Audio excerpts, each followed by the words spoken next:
All right. Welcome, everybody. Thank you so much for spending your afternoon with us. We appreciate your time. My name is Katie Earle, and I'm the coordinator of the University Express program. And yes, I do work for the Erie County Department of Senior Services. Welcome. We're joined here virtually with Grace Aroune and Jenna Damberger from Shakespeare in Delaware Park, and we're super grateful for our partnership with them and everything that they teach us, and it's just always really exciting to learn, so we do thank them. We have a lot of regulars on here today, which is awesome.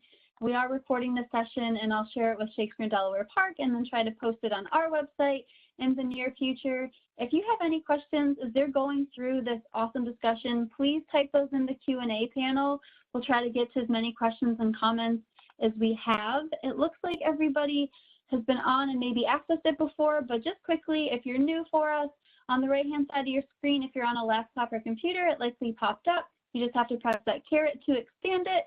You'll see your text box, and you can send any of your questions and comments to all three of us.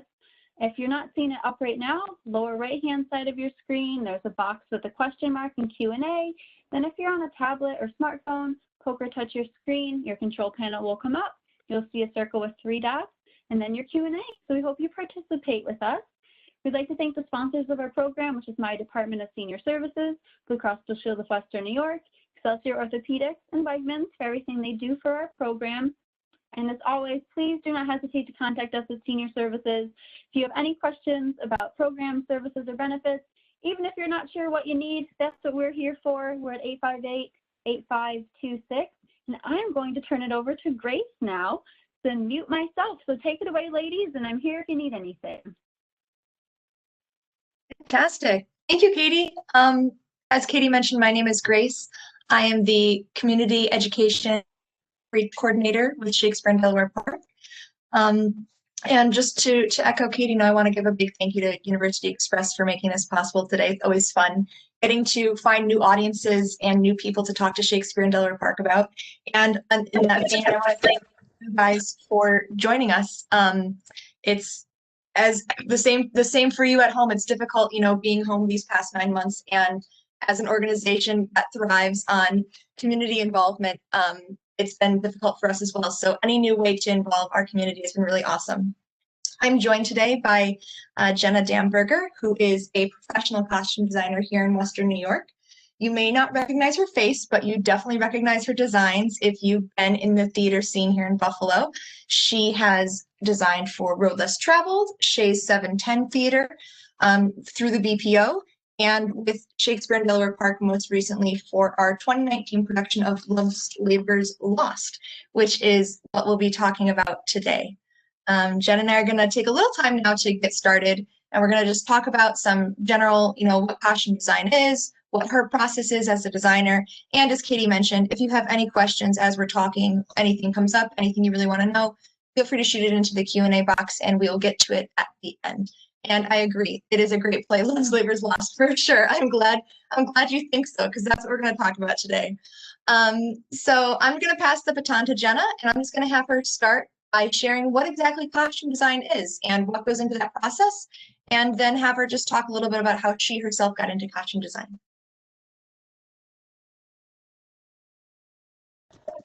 And of course, you introduced me and I was not on speaker. So hello, everyone. Thank you for being here.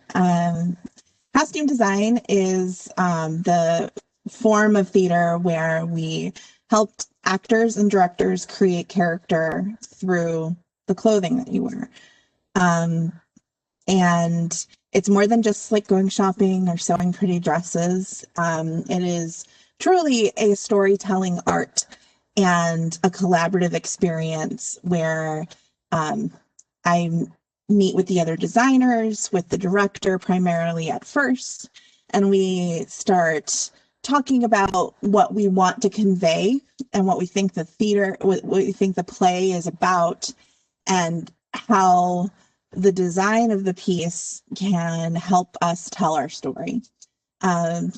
Particularly with a Shakespeare production where the language is sometimes, I don't know, it always takes me at least like 3 to 5 minutes to like key in and start hearing it the way that we all speak. So one of the first visuals that we have is, what are we looking at? Where are we in the world? How can we start identifying things about our characters from the very beginning, from when you first sit down with your picnic at the hill? So we start there as a design team, and then I go back to my drawing board, and my drawing board, and create costume plates and renderings and continue those discussions with the director. And then when my actors come, it's one of my favorite parts, because it really is, it's not like, here, you must wear this. This is what I thought about your character and their socioeconomic status and the things that matter to them. Are they a purely pragmatic person, or do they like a lot of color and whimsy and those kinds of like textural layers of a character are things that I get to look at in the text. And then when the actor has already looked at those, obviously, we start being able to have those discussions of these are things that we want to really highlight. So I love the collaboration in the fitting room. And Grace, you wanted me to say how I got into costume design? Is that okay? So like most theater artists, I think we all kind of go through the gateway of performance. I was an actor and a dancer for many, many years, and was planning on going to school for dance, and life happened, and I got injured right before my freshman year of undergrad, and I was like, I don't know what I'm going to do now. And I started and got my work study job in the costume shop. And prior to that experience, I hadn't sewn more than a pillow. I couldn't draw a stick figure. But I vastly fell in love with being able to tell stories through clothes, because I've always had a deep love of beautiful clothes and fashion and aesthetics. And I quickly found that I could be in the room where it happens. Before that was cool. Thanks, Lin-Manuel Miranda and Hamilton for that I could be in the room making decisions at the very beginning of the process for all the characters and not just my own character. And I've done a very few professional acting productions, and right by around sophomore, junior year of undergrad, I was like, I'm good. I found my place. I found my home, and it is in the costume shop. So that is the beginning of my story. Grace, would you like to continue talking about the hill, or should I move on to like kind of what my process is? I would love to hear about your process. That would be great. Okay, so before there's pretty costumes on the hill or on the stage, it begins many months in advance with reading of the plays and identifying what themes are central to the piece. Here, I'm gonna start sharing, and I'm not gonna do a full, is that big, and should I make it a little bigger? How are we seeing this? You can make it a little bigger. That would be great. Okay. All right. Is that better? Or did it? Works for me, yeah. Okay, wonderful. So I read the script, identify the themes that are central to the piece, and then I meet with a director. So I always do my homework first. Generally, the director is the one who drives the production, but I never want to come in without any ideas, because if I have no ideas, then what are we going to talk about? So that's the amazing part about a theatrical production, is the complete collaborative nature of what we do. It's we bounce ideas off of each other. We're sounding boards. Something that the set designer says might really inspire me, and I go running off in a totally different direction. When I first met with Steve about Love's Labor's Lost, I did not know what era, what period he wanted to put it in. And like the second thing we talked about was that he wanted it to be Edwardian. And I could not have been happier. It is one of my two favorite periods, and I've always wanted to do an Edwardian design. That is the period immediately following the Victorian period, so turn of the 20th century. And it is a huge shift from the very poofy and heavy gowns of the Victorian period, which is lovely and beautiful, and I love it. But this period is very light and happy and bright and beautiful, and very romantic. And it was one of my favorite artists, John Singer Sargent, who's known for his portraiture. He has a whole study in watercolor during this period. And I was like, oh my goodness, we could make the most beautiful watercolory Edwardian playful piece. And so that was really exciting to me at the beginning of the process. After we had that meeting, I create paperwork to identify the scope of everything, and to talk about, like, to figure out where there would be costume changes and start figuring out those logistics. And then once I've got the whole full scope of things, I have to figure out the balance of the aesthetic and my dreamy dream world fantasy, and how we're going to make that happen with our budget, with our time, with the fact that we are on a muddy hill. Those are all things that then have to be considered. So going into that, let's see if my slides are in the right order. Always an interesting idea. Maybe not. Okay.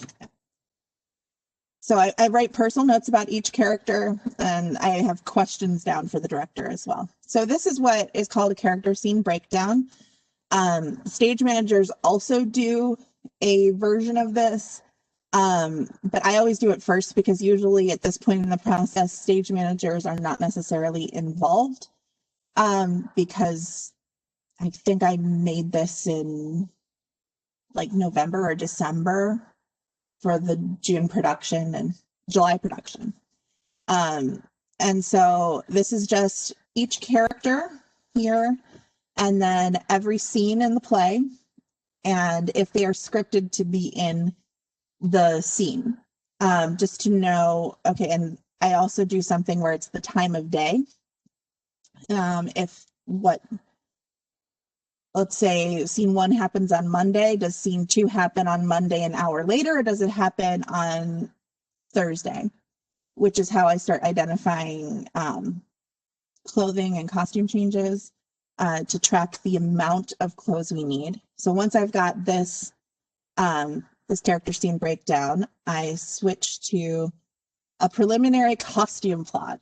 A costume plot is a list that we give to wardrobe and to the actors of every single piece that they wear at all times, from their underwear on out, so that there are no questions, because I'm not back there. As a designer, I am not backstage past opening night.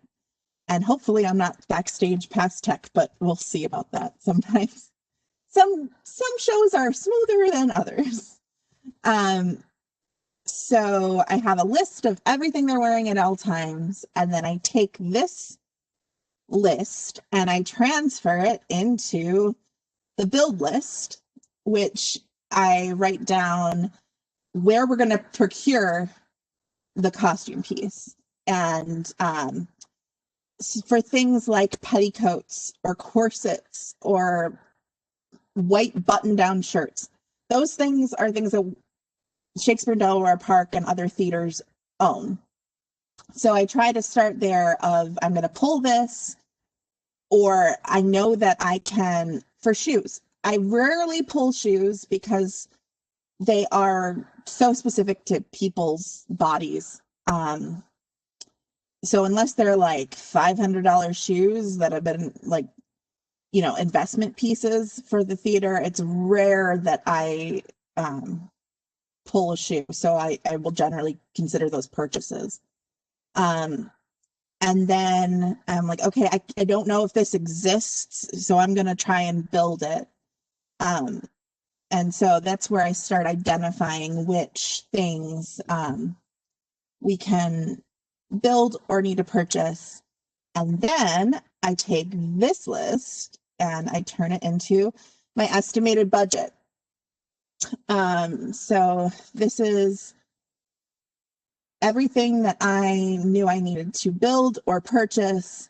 I put down here, I put down a varying dollar amount. I put in what I estimate it actually is going to cost. And then I always see, oh, I'm like 4 times my budget. And then I have to go back and reconfigure all of these things. This is a living document throughout my process. It doesn't stop until opening night. And anytime I spend under my budget, I go and adjust everything I have left to spend so that I can make sure I have everything I need. Rarely, I think, with the exception of film and Broadway and some television and movies, the budget never is close to what we really ideally would have.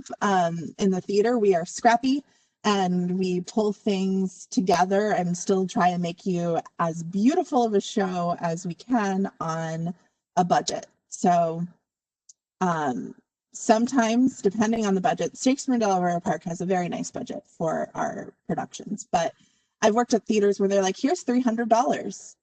We have a 12-person show and no staff.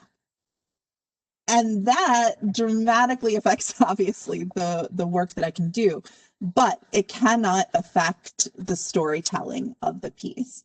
And so I work really hard at trying to find, okay, what is going to be the most cost-effective option within the aesthetics. Sometimes it's the most challenging part of my job. Now, after all of the paperwork is done, is when you start getting to do research for a piece. And the research that I'm talking about is what's on the screen right here is for a production of Cendrillon that I did in graduate school at Boston University. And the play it's the Massenet's opera of Cinderella, basically. And this is research for the fairy godmother. The aesthetic that we were going for, we did a contemporary take on it, that it was like a contemporary, perhaps a slightly futuristic, like fantastical kingdom in like European kingdom. So we wanted it to look architectural. We wanted it to look glamorous and beautiful and light. And then the fairies were all kind of coming out of the framework of the set. So I looked at these architectural pieces here and some like living natural aesthetic. And so this research transformed into this rendering, which was for the fairy godmother. And then this is a picture of the actual finished costume piece. So that's kind of the trajectory that things go. Paperwork, research plates, renderings, and then sometimes things stop at research plates. depending on what you're doing, renderings, and then the finished product. So we're going to look at some of this for other productions. I've got additional things we can look at. So when I'm doing a modern piece, this actually was a world premiere that I did in Boston, and the actors are all students. It takes place on a college campus. So, you know, people sometimes feel like, oh, those actors are just wearing their own clothes. No, that's not the case. All contemporary work, it should or is designed. And as like the play was actually being rewritten and evolved in the rehearsal process, and developing the character was a part of that in fittings. So I did research plates instead of renderings, because ultimately I had no idea what we were going to end up looking like. So I would find images that I think were very evocative of the character. So like the character Lee here, she is a free spirit. She is she's a very passionate and activist, and we wanted something that was both tough but young and youthful. Fiona over here was she was kind of goth, kind of edgy, kind of she was very prickly. She was the antagonist in the story, and this is where she ended up. I'm gonna skip to, this was one of the fittings, one fitting. And we looked at all of these options. And I think we actually even had more. And what I did was I took this image and went and talked with our director and said, okay, what do you think is saying the right things? What is working? What isn't working? Also putting like 5 college girls on a stage next to each other. At the moment, we were having a lot of crop tops. So crop tops ended up not being a thing that we could do. I also never felt older than I did working on this piece. These guys were like 5 or 6 years younger than me, and totally different world. Totally different world. I'm like, I have no idea what you're talking about. But I learned. And that's another awesome thing about working in the theater, is that you can learn on every show. This is where all of the other characters landed. This was kind of like a final fitting picture of everybody that I had ready to go before tech. And tech is when all of the design elements come together. So you get lights on stage, you get sets, you get costumes, and the actors work through the play, and we look at all the light cues and all the scene shifts and all the quick changes, and get that kind of information prior to the show opening. So it's kind of when everybody comes together. Another communication tool that I've started using instead of just research plates or renderings are what I lovingly call plenderings. This is for Hand to God at Road Less Traveled. It just was up briefly before everything shut down during the pandemic. And so what I did was I found these research images here, and I'm like, okay, this is kind of what I'm feeling, but then I wanted to draw them. So it's a combo. My plenderings.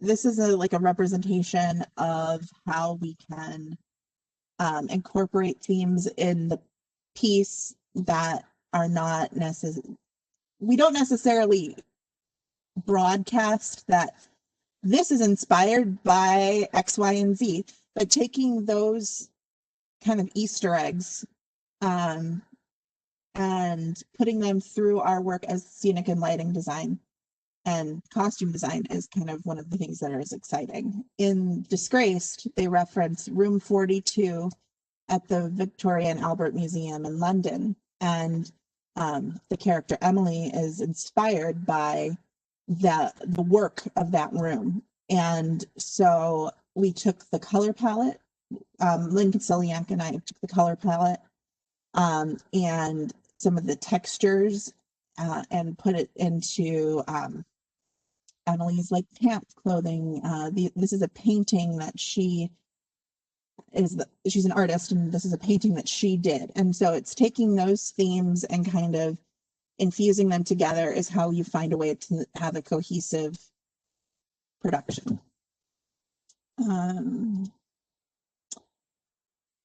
Another thing, this is kind of where we start going into Shakespeare land again, is Shakespeare can be timeless. You can pretty much put any of his works anywhere you want, and they can still be relevant and just kind of a way of cueing through the lens. So this is a production of The Government Inspector, which is a period Russian piece, and I did it a couple of years ago. And we took contemporary clothes because that's what we had budget for. But it was at a university, and the director said, I need my students to work in corsets and long skirts and get that information. And so I said, okay, let's do it. What kind of connecting devices can we have? And so we got a lot of inspiration from contemporary colors that are found in traditional Russian embroidery and art. And that's how this kind of transferred into, the costumes you see on the right. That's a contemporary suit that I bought off a website for like $100 that he's wearing that's fully embroidered. And I'm like, okay, I didn't know that was a thing, but it was. And so, and then I, just changed a lapel or two to make it look more like a period garment. So when things are timeless, you can pull different elements. The whole idea is for each world is that you create the rules and then you operate under those rules and you can get a cohesive, logical design. Let's see what's next. Oh, this is another example of contemporary design and where inspiration can come from. This is the curious case of the dog in the nighttime. And this was also a COVID tragedy. So we were supposed to open the day theater shut down. But it will be back, I promise you. And the play follows a boy who has autism, and he is the one who writes he was writing the play. And so the thing that really drove all of our design was if Christopher was going to be the costume designer, what would he lock into?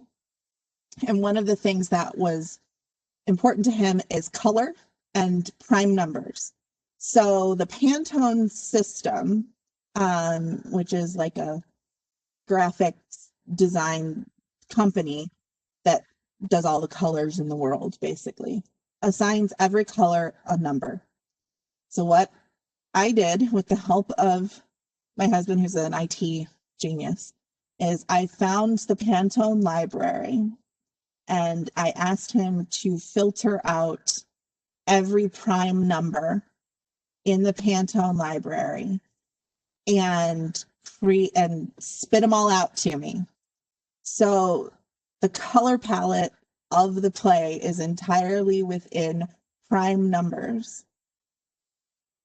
And Christopher also has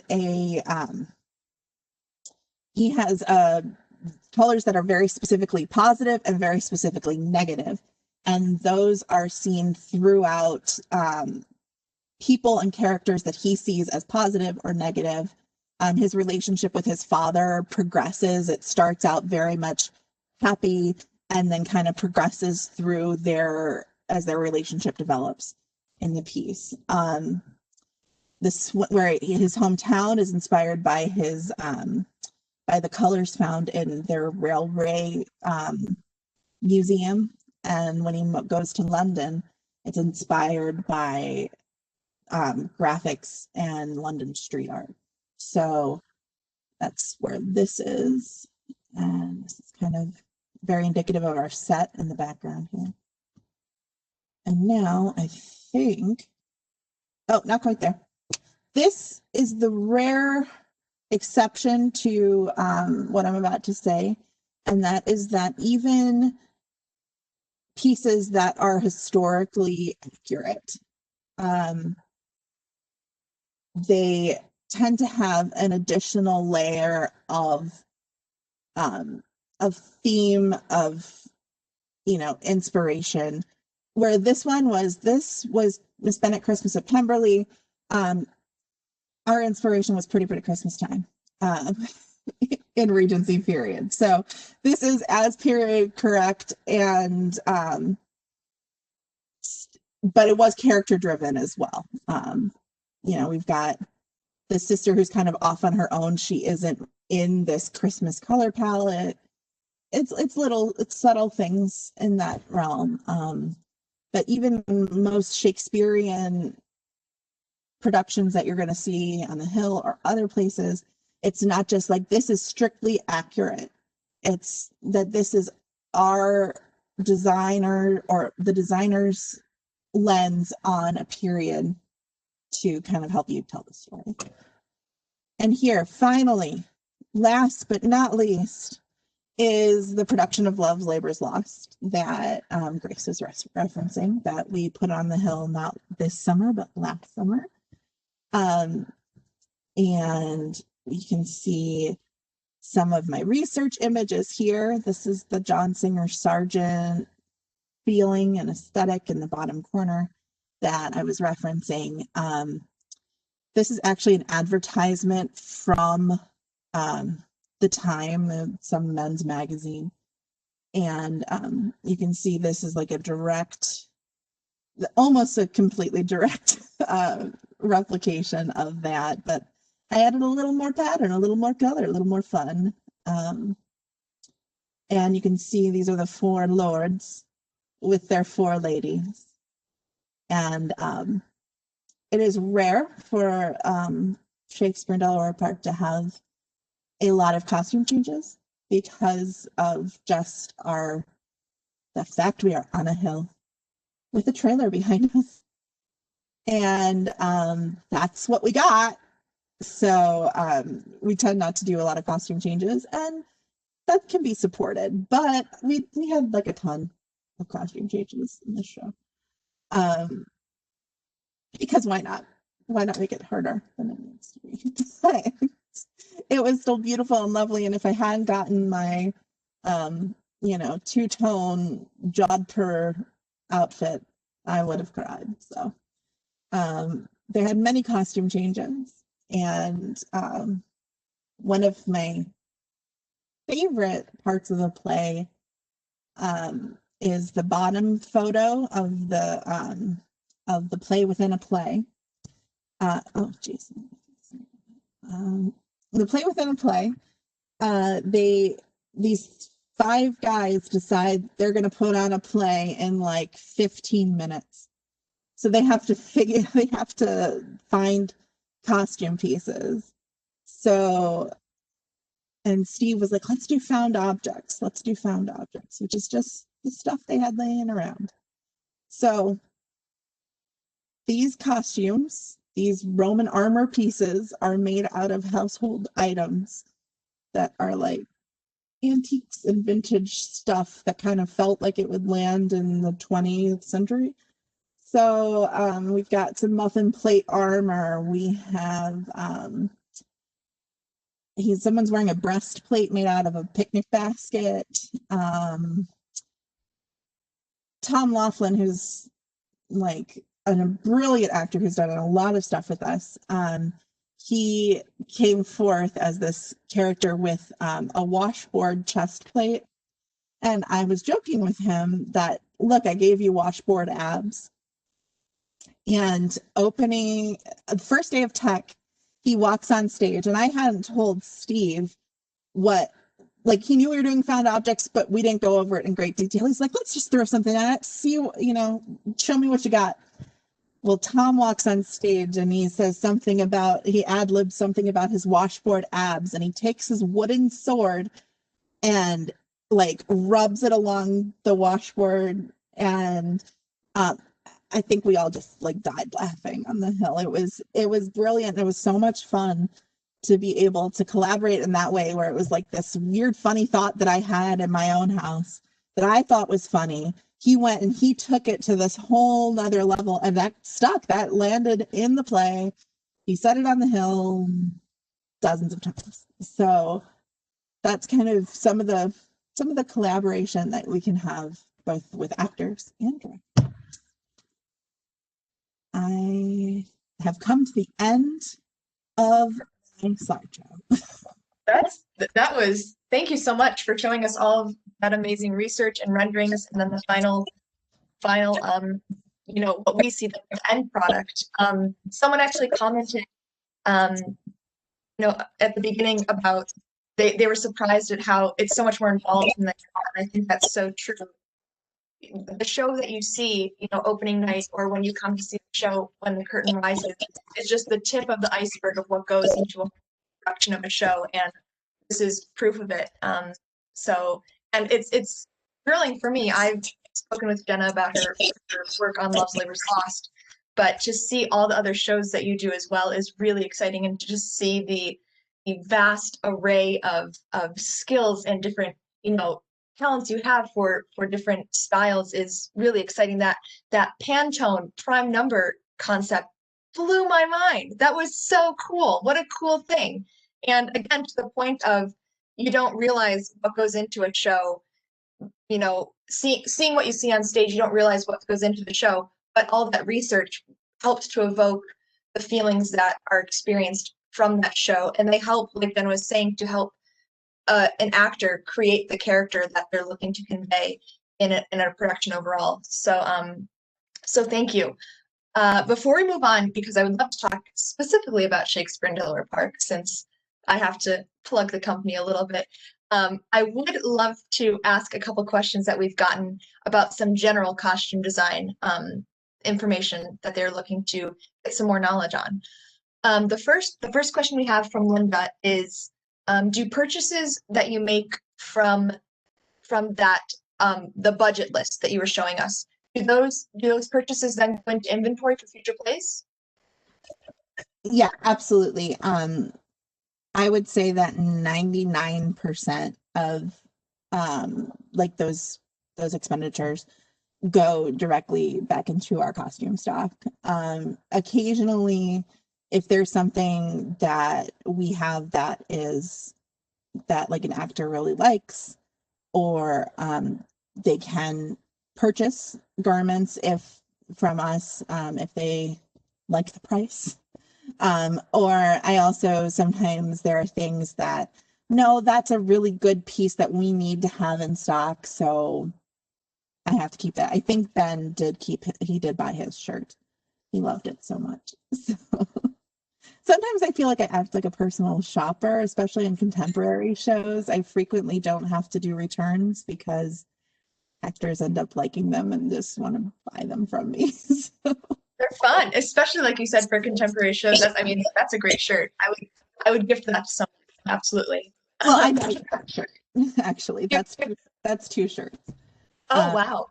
Yeah, so that it's the coral one is a Tommy Bahama shirt, and the blue side is just a shirt that we had in stock, and I cut it apart and sewed it together. How fun.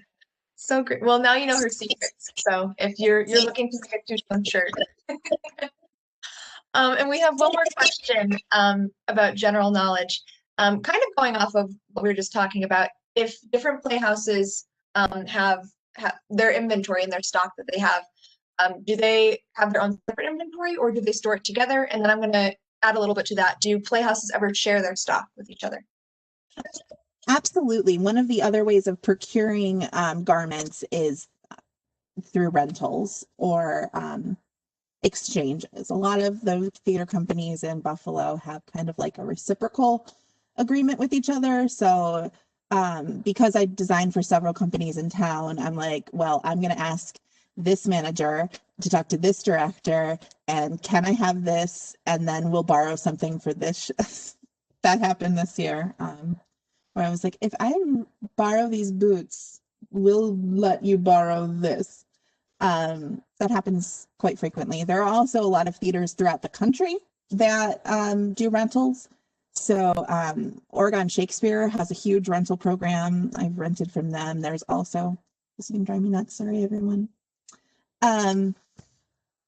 There's also the, it's Broadway's TDF, which I forget what it stands for, but it's a lot of Broadway houses, which is what houses are another word for theaters. A lot of Broadway theaters, productions, they are all together in a warehouse somewhere, and you can go and you can rent from them. I've done that on a few shows. Not so much here, but I have before. Because varying budgets, I mean, you can invest depending on the show and the budget. Sometimes Broadway costumes cost $250,000 to build, and then it sits there in a warehouse. So for those big budget and hard to build things, those tend to then be rented out. So if you have access to them and have the rental budget for it, that's the way to go. There are so many things that are in existence that it doesn't make sense to necessarily do. Like nuns' robes. How many shows are there in the universe that have most theaters? I would say probably half of the theaters have a full 50 nuns' habits in their stock. And then, when you have to do Sound of Music, you call one of them. Speaking of Sound of Music, another hyper-specific thing that is usually rented are Nazi uniforms. For obvious reasons, people don't like to make those and don't need to make those. So there is a much smaller amount of Nazi uniforms in the world than there are people that need them in a production. So same thing goes for movies and film and TV. There are huge warehouses in studios in LA and New York. And so especially for period garments like Downton Abbey or anything that you're going to see that's in the Jane Austen period, those costumes are in huge warehouses. And then there are whole websites devoted to picking out what extras were wearing that and how many shows, how many movies or plays we saw that dress in. So it's out there in the world, in a warehouse. Yeah, and like you said, if like you were mentioning, some theaters are very fortunate with their budgets, and some have $50 for a 20-person cast. So that give and take is a great thing as well. I will say about the TDF that Jenna mentioned, if this is a topic that interests you, on Facebook there is a page called TDF Costume Collection, which is the Theater Development Foundation's page where they list all of the costumes that they have. So they go through and post everything from costumes that have been featured in Broadway shows to movies to even like event premieres and special gala events. So if this is something that interests you, I would make sure to like that page, because it's a really, really cool resource to have if costume design is of interest to you. I would love to ask you, Jenna, a little bit about going into more of a Shakespeare and Delaware Park vein. So we know now your general process, just how you approach any show with costume design. But as you're aware, and as I'm assuming most people on here are aware, Shakespeare in Delaware Park is an outdoor venue that is at night. So how does that influence how you approach a design, you know, taking into account the rain and the wind? And then with nighttime, you know, you don't have that, you don't have a normal, you know, light plot that you would have with a light design in a typical indoor theater. But you also have the fact that we go from a 7 p.m. starting performance, and then we go through sundown into an evening closing, you know, anywhere between 9 p.m. and 10 p.m. when it's dark. How does that influence your design? Oh geez, that's the $1 million question, right? That you were spot on with that. The light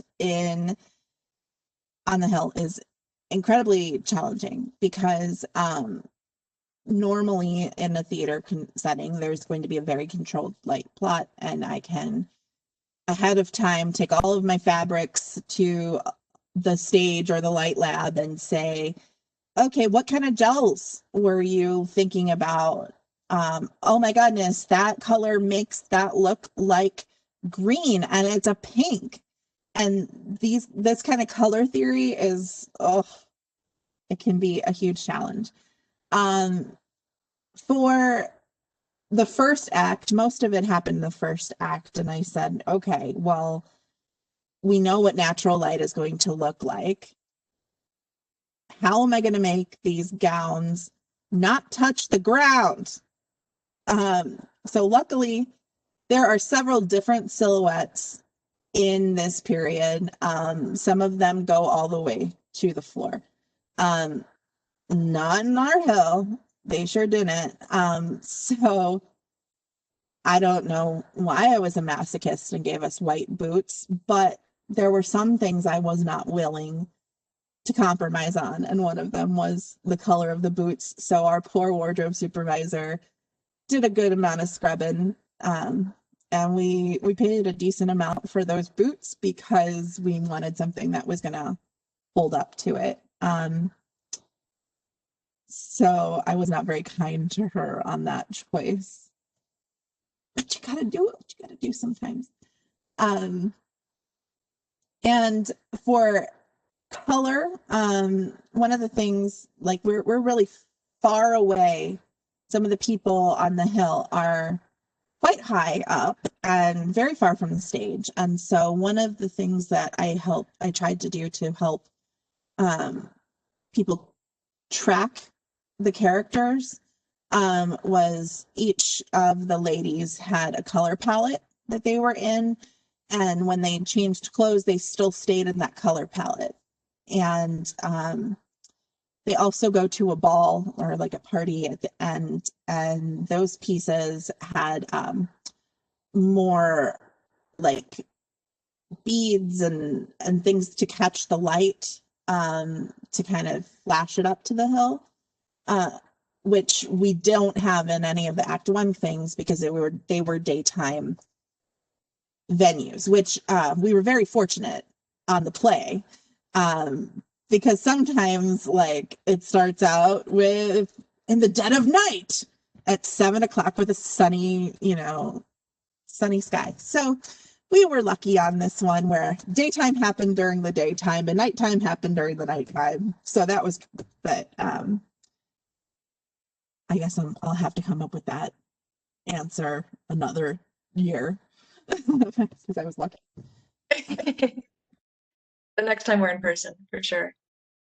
Those are all great points. And again, there are things you don't even think about if you're not involved in the process. From, I think then you were saying, I think you referenced a show that was opening in August, but you started in November of the year prior. So that's almost a whole year of just of designing, and then I'm sure presenting and then scrapping that design and then coming back with another design and then scrapping that design and finally coming up with the design and then building the design.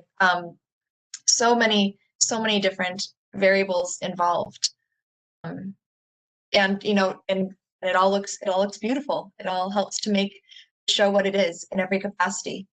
I would say on average, the process takes between 6 months and a year.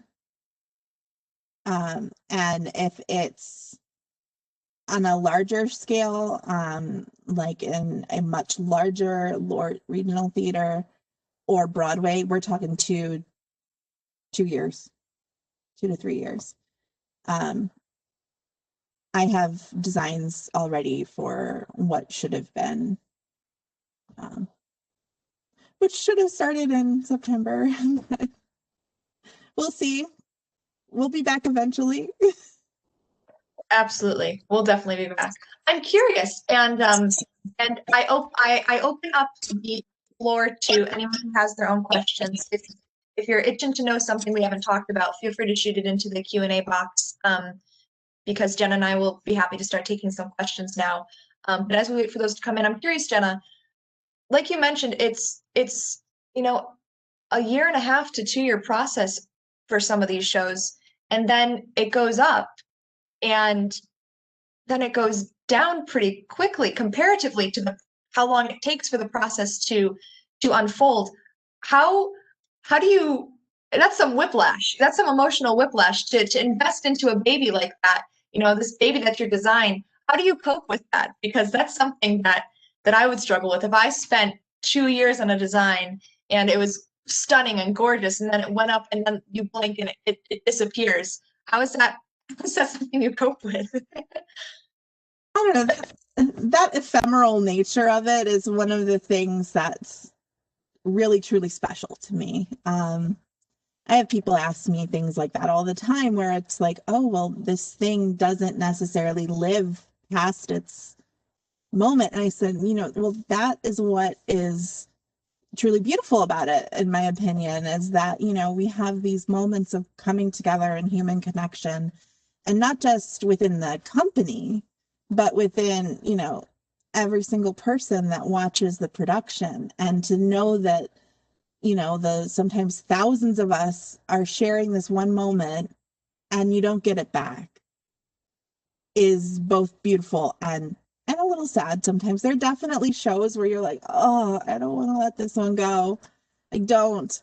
The renderings for this production, actually, Love Labor's Lost, had been up in my studio for way longer than they needed to be. But it was just something that I kept the beauty around. It was lovely. And sometimes the rush to the finish line is both exhilarating and exhausting. And usually by the time opening night arrives, I'm ready for a glass of wine on the hill, and I'm like, I'll see you guys. We'll do this again sometime. In the theater, we don't really say goodbye. We say see you later, or until next time. And so, I mean, there are many actors here that I have worked with before. I've probably worked with over 1,000 people in a very intimate way over the last 12, 15 years. So it's amazing to keep those connections, and it's sad when they go. I love the point you made about I lost the word now, but you were talking about it's a very special feeling of building up to this, and then to have that culminative moment between the designers and the cast and the audience of experiencing this all together, and then it disappearing. And that sounds drastic, but it does. It's not like a movie where you see it in the theaters, but then you can also go rent it when you're in the store, or see it on Netflix or something like that. And to the point you made, I've heard from both actors and then from audience members that that's what makes theater so special. And I'm sure people tuned in today can agree with that. Is there's something so finite and like it's a special experience that only you and the people in that room with you that night you're there seeing the show get to experience. And that's another part of theater that really enhances it, and what keeps it alive for so long. And like you said, Jenna, we'll be back in person one day, and that feeling will continue, and I'm sure we'll be ramped up even I'm gonna hop over here and take a look. The first one is from Jim, and it's, does Saul Elkin have any input into the costuming decisions? That's a great question, because I'll answer a little bit of this, and then Jenna, if you have anything to add, I'll pass it over to you.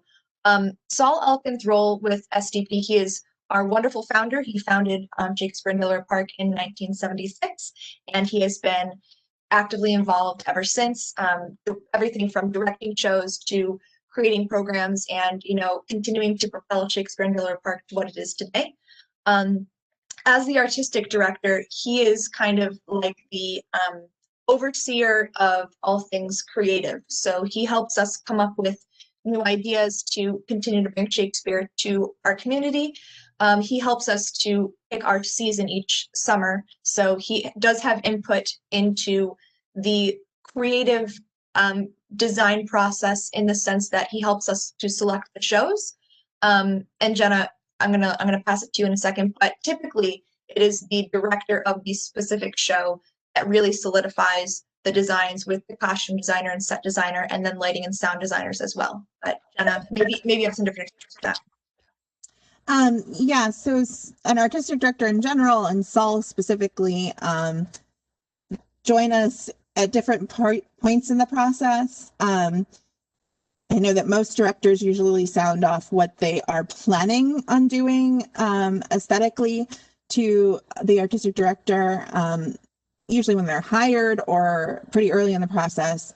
And then the initial design work begins, and usually then either things are just relayed to Saul, or we actually have a meeting and say, this is what we've got, and send that off into the universe, and then we can get some feedback. Also, usually around, there's a transition in the rehearsal period between when we are in the rehearsal hall and when we move to the hill, and they do what is called a design run, which is the rehearsal where they actually run the play from top to bottom for the first time and invite well, it's not the first time usually that they do it in rehearsal, but when they're like, we're ready for an audience, they invite the designers and usually the artistic director and any other kind of staff to come and see what it's going to look like. That's particularly helpful for lighting designers who need to know where the heck people are on stage so they can have lights pointed on them, and we can all be ready for tech, and we're not sitting around waiting for us to be like, oh my God, he moved to he was supposed to be over there.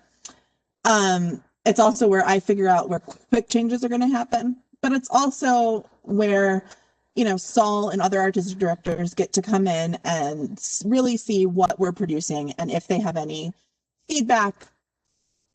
Sometimes things get totally scrapped. I've done one production at Shakespeare in Delaware Park, so I don't know if this is a frequent thing here, but I've definitely been places where things get completely thrown out 2 weeks before we open.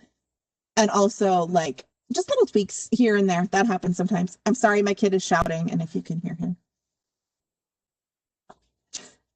Can't hear him. No worries.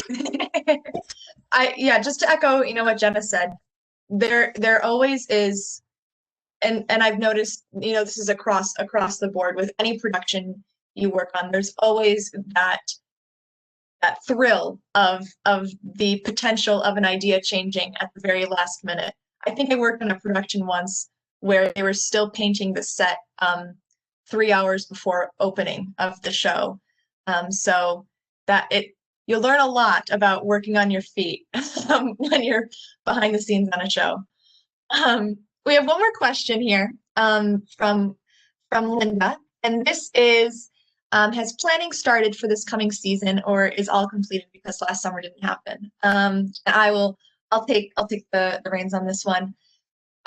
We as Shakespeare in Delaware Park as a company are working, you know, we're taking it day by day. I think like a lot of other organizations right now, the safety of not only our staff and our actors and our creative team, but our audience is at the forefront of our minds with every decision we make.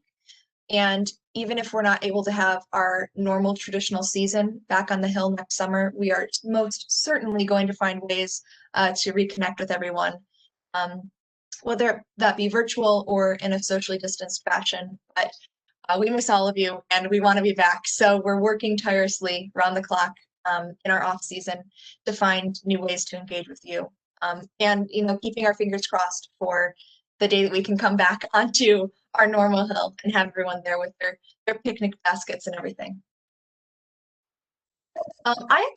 Sorry, go ahead. Oh, I don't. We want to be back too. Thank you, Linda. We appreciate the positive thoughts. I wanted to actually ask one quick closing question to Jenna. If there are people, what would you suggest for people who, not necessarily professionally, but are interested in accessing this creative, artistic side of designing and costume design? Are there any, beginner ways, or classes, or are there even artists that they can watch on YouTube or something to just, if this is something that interests them, a way for them to kind of tap into this creative side? Oh, there is absolutely a plethora of information out there, particularly on YouTube, where designers will invite you into their process. I'm trying to think off the top of my head if I know of any, but I don't off the top of my head. I usually just, will Google a show and see who the designer was and kind of go off on a tangent that way. Some of my favorite designers are Paul Tazwell, and who designed Hamilton and many other things, and Greg Barnes are two of the most amazing artists that are working right now. Go and just take an art class. Art is a huge part of it. I spend a lot of time with different mediums and exploring in that way. And literally maybe not the paperwork and maybe not the sewing, but every day we are all costume designers in what we choose to wear ourselves and to dress other people. That's part of the psychology element of what I do. It's like, okay, well, what's in my closet? What are the things in my closet going to tell other people who see me every day? Not that everyone sees anyone every day anymore, but what are the things that I'm wearing telling other people? And they're instantaneous things that we all, even subconsciously, know and understand.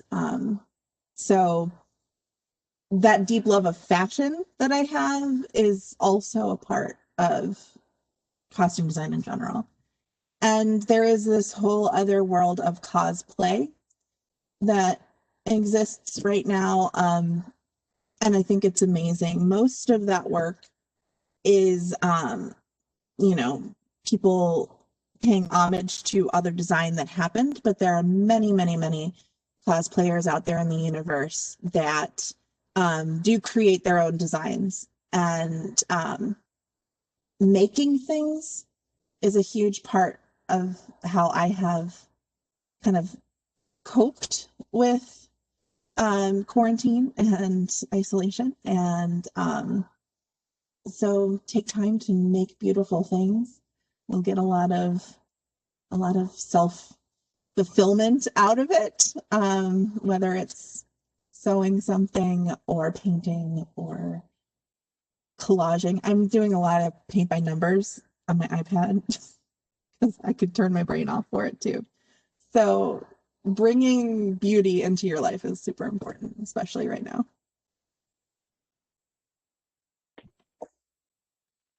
I actually have a couple questions that just came right to me. Is that okay if we just go through those quick? Absolutely. All right. So Jenna, this one is for you that came back in the beginning, and the person's wondering, what are your degrees in?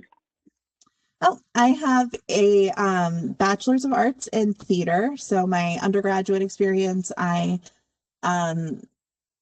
took classes in all branches of theater: acting, directing, design, construction.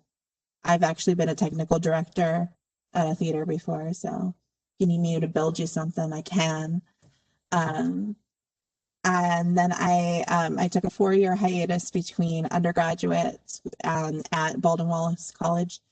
Now university is where I went to undergrad. And then I took a 4-year hiatus. I worked at Great Lakes Theater Festival and a few other companies as a wardrobe person backstage. And I also, with much smaller companies, started doing some design work. After those 4 years, I went to Boston University, and I have a Master's of Fine Arts in costume design. So 7 years. Thank you. So the next question that I'm seeing is, when you do have to buy, do you have go-to places? Well, what period are we buying for? Because I do. I have very specific favorites, whether it's for men's suiting.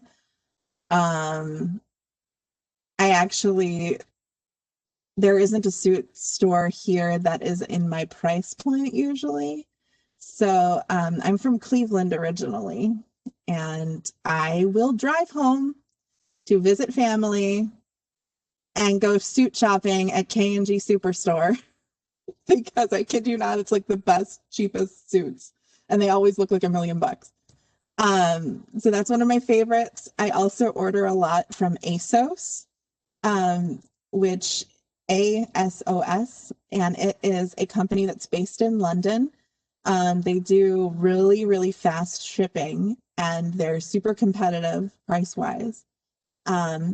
But they have a full range of sizes and styles, and a lot of it is very different from what we have necessarily here in the States. And as such, I think it adds a little element of not whimsy as much as like other special, because it's not, what you buy at Target. Not that I don't love Target, because I really love Target.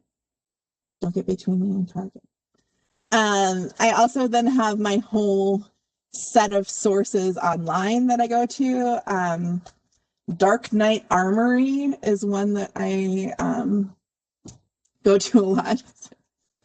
A little bit of a terrifying Renaissance fair kind of site, but they have a brilliant armor and really cool like swords and chainmail and tabards. I also like Corset Story, which is real steel bone corsets that we